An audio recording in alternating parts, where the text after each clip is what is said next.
So I saw this great country band the other night, and they're a really great band. You know, the bassist was playing these beautiful, simple, holding it down with the root and the fifth and the two-step thing. And the drummer had a great groove, and the vocalist was amazing too. The vocalist was on a completely different level, soprano, hitting all these amazing notes. The guitarist was amazing too. So you know, the guitarist, he had like all the country tricks down. He was, you know, he had a Telecaster. He was on the bridge pickup. You know, he was doing all those crazy steel country bends that I can't really do, and you know, doing the whole six. You know, all that stuff I can't do it well, but he was doing it unbelievable level.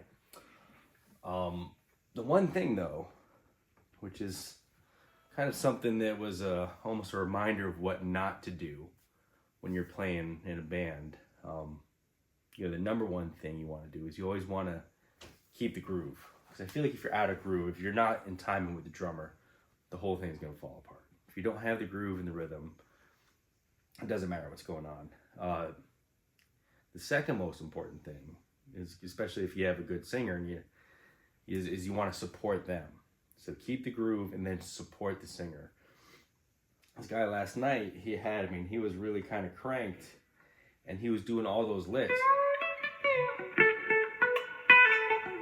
Doing all those country licks kind of over her while she was singing. It was almost kind of detracting from her vocals.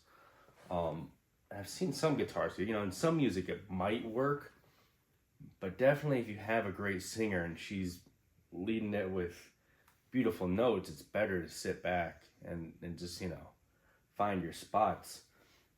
Generally, you can kind of almost do like the blues thing of like a call and response if there's time, or kind of fill in the little gaps. You know, if there's like a little, you know, might be able to find little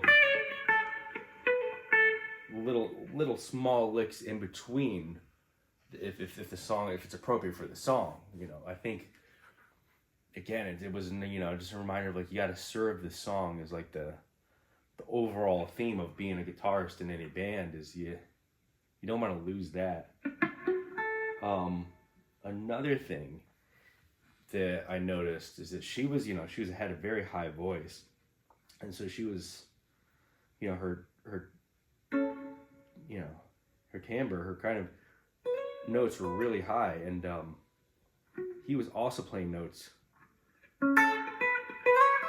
they were very high. So I feel like they were both in the same register competing there too. So it was not only at the same time, but it was like at the same timbre and the same tone, and you know, it was, you know, kind of, you know, I hate to be like critical, but I think it's just, for me it was a reminder of, you know, when I'm playing with a singer, giving them space. I heard this interview with Jerry Douglas. He's a dobro player, phenomenal player. He's got a great album with John Hiatt. I'll try to put a link in the description for it, but they were talking to him because he plays, you know, he plays a lot of dobro, and he's playing kind of underneath the singers. So if you want to listen to somebody that does it well, it's him. And they were asking him, they're like, how do you play so well with a singer? How are you able to play these lead patterns with a singer?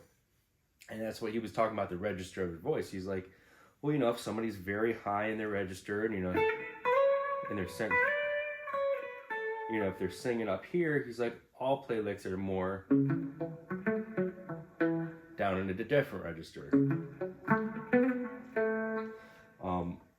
So that, you know, when you're playing with a singer, if you are going to play under them, one, you want to make sure your volume isn't cranked, you're not playing over them, but then you want to play in a different register as them. So if they're soprano, you know, if they're really high,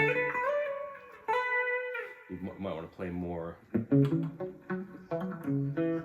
down there, or vice versa. If you got a baritone or a lower person, you know, those notes up here, those might be okay to play. And then you might, you know, Telecaster so bright in that pickup, you know. So if you are, maybe, you know, if you're not playing country, you're playing underneath the singer, you know, you might want to just change your tone a little. So I mean, I could even make that a little darker.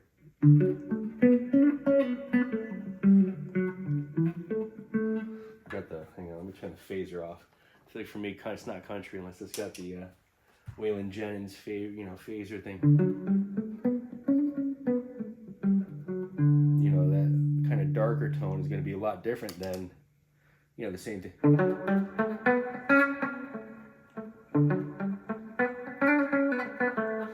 So those are just things to think about. You know, I think if you're in a band and you're playing with a singer, especially a singer that's kind of like the key piece of the band, which, you know, most time they are.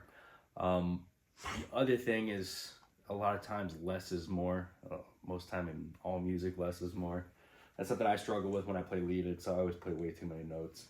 But even with chords, you know, if you're backing somebody up, sometimes just, you know, just ringing out one chord is good enough, or like a light arpeggiation really, you know, cranking away at it, you know. So less is more. And then I think the other thing, you know, with a singer is going to be listening to their dynamics. So, you know, if they're going soft and their dynamics go slow, it's good to, you know, kind of lower down with them. And then as they build it, you know, you can kind of build with them. Yeah, so those just reminded me of things to think about when you're playing with a singer. One, you know, don't compete with a singer, especially when, you know, you're there to kind of let them shine. You know, you want to make the singer sound good. You want to make everybody in your band sound good. Yeah, so it just kind of reminded me of, you know, if you're playing guitar in a band and you got a great singer and you got a singer that's, you know, that's kind of leading the band, you know, the role is to serve the song and make them sound as good as possible. You definitely don't want to compete with them. You know, if you're gonna play, I think if you're gonna play lead, you know, with a lead singer singing, either you want to do it around them, like kind of like a blues call and response, or you do it underneath them where it's more textural. You definitely don't want to be playing blaring high tone leads with them. You know, Bernard Purdie is like one of the most recorded drummers in the history. He's a phenomenal drummer. And he's got this quote, what was it? It's like, I play simple so that others can simply play. And I feel like that's a huge thing, especially for, you know, for guitarists. I feel like I always tend to like overcomplicate things. But sometimes just holding the chord down or just playing a simple rhythm is gonna be much better than doing a shit ton of fills, you know? Yeah, so if you're playing with a singer, you know, the overall big scheme of thing is, yeah, you don't want to compete with them. You support them, try to make them sound as good as possible. If you are gonna play lead while they're singing, I would try to find it in a different register or different tone, so you're not taking the power and the spotlight away from them, because, you know, everybody's there. Most people are gonna be there to hear the singer. You know, everybody loves hearing a good vocalist, especially if it's their band. And then, you know, the second thing is where, you know, you really got to listen to dynamics, you know, see where that singer is, see, you know, if they're bringing it down, you got to go down with them. And as they bring it up, you want to support them too and give them kind of the power underneath them. And I think that third thing is just like less is more a lot of times with everything. That's something I struggle with, but especially with a singer, you know, it's just if you can support them with a harmony, they'll do the rest. It almost makes our job easy if you do it well like that. Yeah, I'm not trying to like talk shit about somebody else. I don't want to be that guy on the internet that's just shit talking on other musicians, because he was phenomenal. For me, it was just a reminder of things that I got to remember to do when I play with bands. Kind of like that Bernard Purdie quote, I mentioned earlier. It's, you know, you want to play simple so that others can simply play. Especially if your guitarist behind a singer. Yeah. Don't overplay.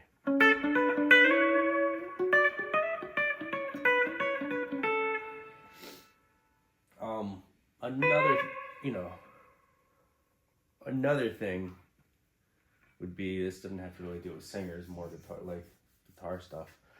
If you have these great, these great tricks and, cliche licks that really give the song, give the genre its defining features. Like if you're doing it all the time, it loses a lot of its power. If you're doing, bends and slides and all that stuff throughout, like non-stop, it's gonna fatigue people out. Whereas if you kind of save them for when, when they're needed most, it'll have a lot more power. So pull your, save your, play with a guy who would say, he was taught, don't give the cookies away too soon, you don't want to like eat your dessert at the beginning of the meal, it's, you kind of give them broccoli for a little bit.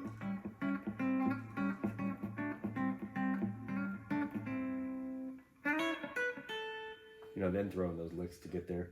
I'm a terrible country player, so it's terrible for me to criticize this, but it was more in the in like the arrangement and orchestration of the whole thing. You just want to think about serving the song and what your overall role is. Hope that helps.